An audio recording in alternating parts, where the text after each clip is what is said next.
간 수치가 올라가도 환자분들은 무증상인 경우가 많습니다.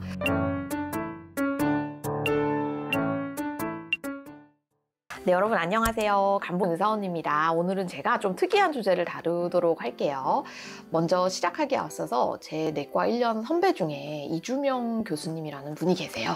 지금은 삼성병원의 순환기내과에 계신데 이 교수님께서 원래 전공의 때도 논문을 엄청 잘 쓰셨거든요.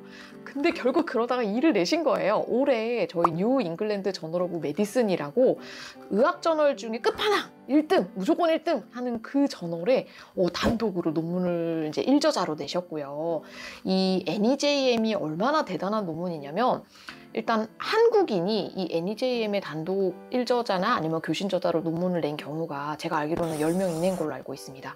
굉장히 한 번만 돼도 죽어도 여한이 없어 막 거의 그런 정도의 논문이라고 생각하시면 될 것 같아요. 그래서 이 교수님께서 특별히 요청하신 주제여서 저도 또 평소에 고민이 많았던 거라 한번 다뤄보도록 할게요. 그 순환기내과 환자들도 그렇고 아니면 저희 지방간 환자들도 그렇고 콜레스테롤 수치가 높아서 고지혈증 약, 콜레스테롤 약을 드실 때가 많은데 이 약을 먹고 나서 간 수치가 좀 이렇게 왔다 갔다 하는 경우가 간혹 있습니다. 보통 우리가 콜레스테롤 약에 뭐 여러 가지 성분이 있지만 제일 유명한 거는 아무래도 스타틴이라고 하는 성분이에요. 그래서 약제 이름 뒤에 무슨 스타틴이라고 붙으면 스타틴 성분이라고 하면 될 거고요. 요 스타틴이라는 거가 약제 유발성 독성 간염을 어느 정도는 조금 일으키고 보통 그 일으키는 비율이 약을 드시는 분의 2에서 5% 정도 일으킵니다. 그럼 얼마나 빨리 일어나냐? 약 먹자마자 바로 나진 않고요. 보통은 약 먹고 나서 시작 시점으로 한 달에서 6개월 사이에 나타나는 경우가 많습니다. 그리고 검사를 해보면 막 황달이 심하게 나타나거나 그런 경우보다는 우리 뭐 간 수치에도 여러 가지가 있잖아요. 그 중에 AST, ALT 정도만 약간 미약하게 오르는 경우가 제일 흔하게 나타납니다. 그래서 오늘 방송은 고지혈증 약제 중에 가장 많이 쓰는 스타틴의 종류에 대해서 좀 알아보고 각 스타틴 종류가 얼마나 간 수치 이상을 나타내는지 그리고 우리나라에서 실제 연구된 결과를 좀 소개를 시켜드리도록 할게요. 자, 첫 번째. 로슈바스타틴입니다. 저희 로슈바스타틴은 꽤 많이 이제 쓰는 약제 중에 하나인데요. 로슈바스타틴을 사용하고 나서 간 수치가 오르는 환자분들이 보통 1에서 3% 정도라고 해요. 정상의 2배 이상, 즉 AST나 ALT가 80 이상 올라가는 경우가 한 1에서 3%고 이렇게 간 수치가 올라가도 환자분들은 무증상인 경우가 많습니다. 그리고 대부분은 일시적으로 좀 올라갔다가 시간이 지나면 그냥 알아서 떨어지는 경우가 제일 많아요. 실제 로슈바스타틴이 임상시험을 보면요. 로슈바스타틴을 썼던 그룹은 쓰지 않았던 그룹에 비해서 간 수치 상승했던 군이 여기는 1.1%, 그 다음에 위약군에서는 0.5%로 유의하게 높기는 했어요. 안 먹을 때보다는 로슈바스타틴을 먹을 때 살짝 간 수치가 올라가는 거는 맞는데 대부분 간 수치가 올라가는 거는 로슈바스타틴을 고용량으로 많이 쓸 때, 즉 한 40ml 이상으로 쓰는 경우에 한 2.2% 정도 된다고 합니다. 그리고 보통은 심각하지 않은 경우가 많아서 이 로슈바스타틴을 뭐 중단을 하거나 하게 되면은 그냥 바로 좋아지는 경우도 있고, 근데 대부분 중단하는 경우보다 좀 버티다 보면은 그냥 간 수치가 조금 오른 상태에서 저절로 떨어지게 되는 경우가 좀 더 많습니다. 물론 지금 이제 증례 보고를 찾아보면은 로슈바스타틴에 의해서 아주 심한 독성 간염, 황달이 있고 간이 굉장히 손상된 급성 간염까지 간 경우도 꽤 있기는 한데요. 어쨌든 로슈바스타틴이 되게 위험하다기보다는 아주 많이 투약하는 약물이니까 확률에 비례해서 이제 그것 때문에 간 수치가 올랐던 사람들의 수가 조금 있다라고 생각하시면 될 것 같아요.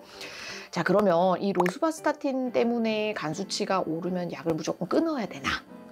일단 정상의 5배, 간 수치가 보통 40까지가 정상이거든요. 그래서 AST, ALT가 한 200 미만인 정도에서는 약을 굳이 끊을 필요는 없고 조금 경과 관찰은 가능합니다. 그런데 경과 관찰을 했는데 계속적으로 5배 이상, 200 이상 올라 있다든지 아니면 딱 한 번이라도 10배, 400을 넘어버렸다든지 아니면 황달이 아예 생겼다. 이거는 바로 끊어야 돼요. 그래서 AST, ALT가 조금 오른 것만으로는 끊지 않고 그냥 우리가 단기 경과 관찰, 피검사 하면서 좀 볼 수 있다는 거 알아두시면 될 것 같고요. 그럼 이 약제를 아예 못 쓰나요? 끊는 경우에 보통은 뭐 저용량으로 다시 로슈바스타틴을 사용하는 경우도 있고 아니면 스타틴 중에 이제 다른 종류의 스타틴으로 바꿔서 시작을 하는 경우도 있습니다. 다른 종류의 스타틴은 어떤 게 좋은지는 마지막 연구 때 제가 소개시켜 드리도록 할게요. 자, 두 번째 아토르바스타틴 스타틴입니다. 보통 우리가 리피터라고 이름 아마 많이 알고 계실 텐데 아토르바스타틴도 요새 굉장히 처방을 많이 하는 약물 중에 하나예요. 아토르바스타틴도 약제를 복용하는 사람의 약 1%에서 3% 정도는 경미하지만 그리고 무증상의 간 수치 상승이 일어난다고 돼 있고요. 그리고 보통 한 1% 미만에서 정상의 3배 이상, 뭐 120 이상 간 수치가 올라가는 경우가 나타난다고 보입니다. 얘도 이제 임상 연구에서 보면은 아토르바스타틴을 사용했던 군은 간 수치 올랐던 게 0.7%, 위약군에서는 0.3%, 그래도 로수바스타틴보다는 조금 낮은 것 같지 않나요? 어쨌든 그 정도 간수치 상승이 있었고요. 로수바스타틴과 마찬가지로 아토르바스타틴도 고용량으로 사용하는 경우에, 즉 한 1일 80mg 이상 먹게 되는 경우에는 한 2.3%까지 간수치 상승이 올라갑니다. 그런데 안타깝게 이 아토르바스타틴 때문에 간 부전이 일어나서 사망한 케이스가 있어요. 그럼 이 약제가 특별히 더 다른 스타틴보다 위험한 거냐? 그건 아니고 아까 얘기 드린 것처럼 워낙 처방을 많이 하다 보니까 다른 약제에 비해서 이런 사망 케이스까지 보고된 거지, 사실 아토르바스타틴 단독만으로는 오히려 로수바스타틴보다 간수치 올라가는 비율은 조금 더 낮은 것으로 보입니다. 마찬가지로 아토르바스타틴도 간수치가 정상의 5배 미만인 경우에는 굳이 약을 바로 중단할 필요는 없고요. 조금 경과관찰, 뭐 한 3주, 4주 이렇게 간수치 한번 보는 거는 가능합니다. 그런데 지속적으로 간수치가 5배 이상 올라있던지, 한 번이라도 10배 간수치 AST, ALT가 400을 넘어간다든지 황달이 빵 생겼다, 이거는 아토르바스타틴을 중단을 해야 됩니다. 마찬가지예요. 네, 세 번째는 심바스타틴입니다. 심바스타틴도 많이 쓰는 약제 중에 하나죠. 심바스타틴은 보통 드시는 사람 중에 약 5% 정도가 이 간 수치가 정상의 2배 이상 오르는 경우가 보고가 되고 있고요. 마찬가지로 경미한 상승 정도는 그냥 경과관찰하는 거를 추천을 하고 있습니다. 근데 얘도 심바스타틴도 아토르바스타틴과 마찬가지로 이 심바스타틴 때문에 간이 심하게 상해서 사망을 했던 증례 보고가 있어요. 똑같은 기전이지만 특별히 더 위험한 건 아니고 많이 처방되는 약제라서 그렇다고 생각해 주시면 될 것 같아요. 보통 심바스타틴 고용량을 저희가 한 40ml, 80ml 이렇게 얘기를 하는데, 이렇게 고용량 드시는 분한테서는 조금 더 자주 이런 간 수치 이상이 발생한다고 돼 있고요. 저용량 뭐 10ml나 20ml에서는 거의 뭐 그냥 대조군이랑 비슷하다라고 생각하시면 됩니다. 보통 심바스타틴도 약제 드시고 나서 딱 처음 먹고 나서 한 1개월에서 6개월 사이에, 첫 6개월 사이에 나타나는 경우가 많고, 약제가 안 바뀌었는데 나중에 뒤늦게 나타난다? 이거는 가능성이 좀 낮아요. 물론 용량이 좀 올라갔으면 다른 얘기긴 하지만요. 그리고 이제 약제를 중단하게 되면은 아주 심한 경우에 대부분은 한 달에서 3달 사이에는 싹 정상으로 호전이 된다고 생각을 하시면 되겠습니다. 자, 요새는 그런 스타틴만 단독으로 사용하는 것보다는 엑제티미브라고 해서 조금 다른 계열의 우리 고지혈증 약제를 섞어 쓰는 경우가 많아요. 그리고 엑제티미브 단독으로도 고지혈증 약을 쓰고 있는데, 이 엑제티미브의 경우에는 스타틴에 비해서 간 수치 상승을 일으키는 경우가 거의 보고가 낮다라고 생각하시면 될 것 같아요. 근데 아까 제가 병합 치료가 자주 쓰인다 그랬잖아요. 그래서 엑제티미브가 간 수치 상승을 올렸던 케이스들을 보면 거의 다 스타틴이랑 같이 썼던 거예요. 그러니까 이게 엑제티미브 때문에 간 수치가 올랐던 건지 아니면 스타틴 때문에 올랐던 건지는 모르지만, 엑제티미브 단독만으로 간 수치 상승 보고가 많이 없는 걸 보면 아마 간 수치 올랐던 게 스타틴 때문에 그랬을 가능성이 조금 더 높다라고 생각하시면 돼요. 그래서 뭔가 약제를 막 먹었는데 간 수치가 올랐다? 그리고 그 중에 스타틴이라는 약제가 있었다? 그러면 높은 확률로 이 스타틴 때문에 간 수치가 올랐을 가능성은 있습니다. 대부분은 버티면 좋아져요. 간 수치 그래서 뭐 120 놀라실 필요 없고, 한 200 미만이면 조금 약 드시면서 기다리면 간 수치가 그냥 알아서 떨어지는 경우가 많습니다.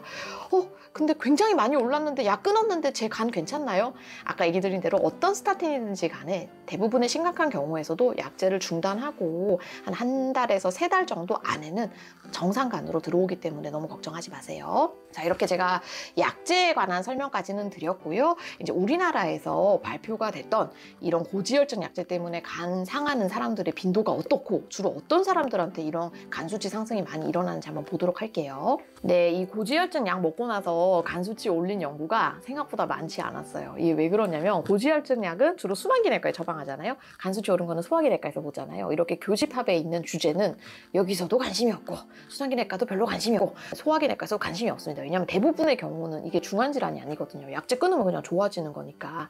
그래서 힘들게 국내 연구를 2개를 찾았습니다. 첫 번째 연구는 서울대학교 병원에서 2010년도에 발표됐었고요. 지금 보시면 이제 테이블 2에서 이 스타틴을 먹고 나서 간 수치가 올랐던 사람들이 얼마나 많은가에 대한 연구입니다. 여기 person per year라는 개념이 있는데, 그러니까 100명의 환자를 1년간 경과관찰을 했으면 100% per year인 거예요. 2명의 환자를 20년간 경과관찰을 했으면 40% per year겠죠? 그러면 지금 1742명 person per year당 이 스타틴을 먹고 간 수치가 2배 이상 올랐던 게 17, 즉 100분의 1 정도입니다. 아까 제가 그 1에서 5%라고 한 것보다는 비율이 조금 낮은 것 같지 않나요? 그 다음에 여기 리버 트랜스아미네이즈 엘리베이션, 요거는 이제 간 수치가 3배 이상, 즉 AST, ALT가 120 이상 올라가는 경우를 보면은 2200 person per year당 7.4니까 굉장히 낮은 거를 볼 수 있고요. 마지막으로 제일 심각한 경우 시비어 리버 인저리, 간 수치가 정상의 10배 이상, AST, ALT가 400 이상이던가 아니면 황달까지 생겼던 경우는 2479 person per year당 3.5로 굉장히 낮은 걸 볼 수 있습니다. 근데 제가 아까 얘기 드린 것보다 이게 왜 낮냐면 제 생각에는 검사를 안 해서 모르고 지나가는 경우가 더 많은 것 같아요. 왜냐하면 스타틴을 먹더라도 이제 아까 간 수치 오르더라도 시간 지나면 그냥 좋아진다 그랬잖아요. 그러니까 모르고 넘어가는 경우가 조금 더 많지 않았을까라고 생각을 하고요. 어떤 사람들한테 조금 더 이런 그 고지혈증 약 먹고 간 수치가 높았는지 보면 이 약간 기저에 당뇨가 있는 사람들이 조금 더 간 수치가 높아지는 경향이 있는 것 같다라고 하고, 제 실제 진료 보면서 느낌도 그렇습니다. 기저에 약간 지방간이 있는 사람들이 그렇지 않은 사람에 비해서 스타틴 먹고 나서 이 간 수치 요동이 좀 더 심한 것 같아요. 그리고 지금 보시면 기저에 간 질환이 있는 사람이 그렇지 않은 사람에 비해서 위험도가 약 2.4배 정도 올라갑니다. 즉 원래 만성 비형 간염, C형 간염, 간경화 있는 사람은 간 질환이 없는 사람에 비해 스타틴 고지혈증 약 먹고 나서 간 수치가 오를 가능성이 높기 때문에 정기적인 피검사를 꼭 추천을 드립니다. 자, 그러면 어떤 약제가 제일 안전한가 여기서 봤는데요. 제일 오른쪽에 어드저스티드 하자드 레이쇼라는 걸 보면 되고, 심바스타틴이라는 약제를 기준으로 했을 때 이 아토르바스타틴과 로바스타틴은 조금 더 간 수치를 높이는 결과를 보였고요. 프라바스타틴의 경우에는 간 수치 상승이 높지 않았어요. 0.78이니까. 근데 여기 너무 속으면 안 되는데, 여러분 논문들이 항상 이런데 프라바스타틴이 지금 person per year가 27밖에 안 되잖아요. 그래서 굉장히 좀 낮은 거라서 사실 심바스타틴 1300 이렇게 많이 보고가 됐으면 프라바스타틴도 똑같은 비율로 됐을까? 이건 좀 의문이긴 합니다. 그러니까 요거는 조금 더 확장 연구가 필요한 버전이기는 해요. 자, 2번째 연구는 카톨릭 대학교에서 2016년도에 발표가 됐던 논문입니다. 이 연구는 특이하게 이제 그런 고지혈증 치료 전에 원래 간 수치가 괜찮았나? 아니 원래 간 수치가 살짝 정상보다 높았나? 그렇게 2개로 나눠서 분석을 했는데요. 지금 이 표를 보시면 원래 간 수치가 정상보다 살짝 높았던 사람이 그렇지 않은 사람에 비해서 간 수치 상승 보고가 굉장히 높습니다. 아토르바스타틴은 원래 간 좋았던 사람은 스타틴 먹고 나서 간 수치 오르는 게 0.5%밖에 안 됐는데, 원래 간이 안 좋았던 보더라인 군들은 2.5%까지 5배 높아졌고요.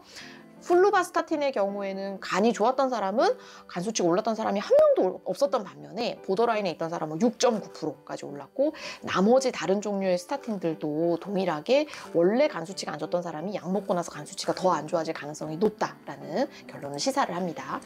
이 약제도 마찬가지로 어떤 약제가 스타틴 중에 제일 안전한가라는 연구를 했는데요.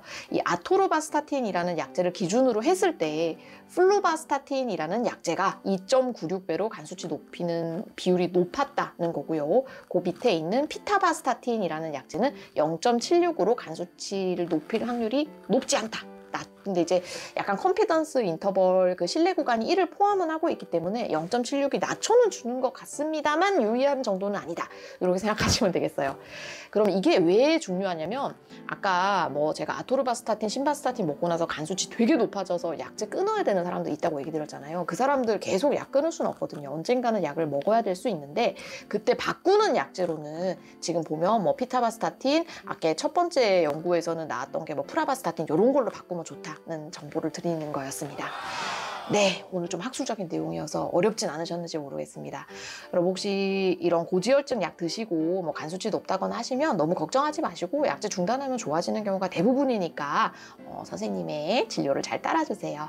여러분 항상 건강하세요.